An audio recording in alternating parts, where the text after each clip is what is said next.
Hello, Next community. How's everybody doing? So, I had a request to make a custom screensaver for a customer and good friend, and I didn't realize that was him asking. So, I thought I'd tackle the problem in record time, as this might be a fun little side gig, so to speak. So, with any luck, we will see the modified login screen coming up momentarily. And it should say next step with a lowercase e, if all goes well.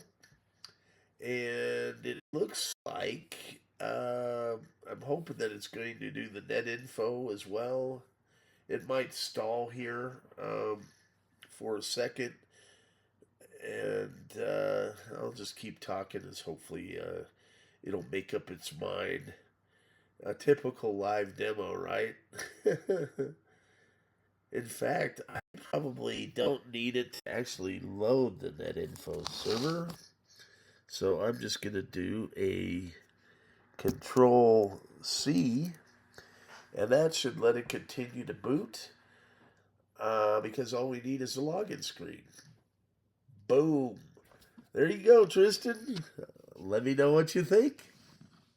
And have a good day. Now, if I can only escape previous here. Very good. And then I just need to shut off the recording. More fun stuff to come from the black hole.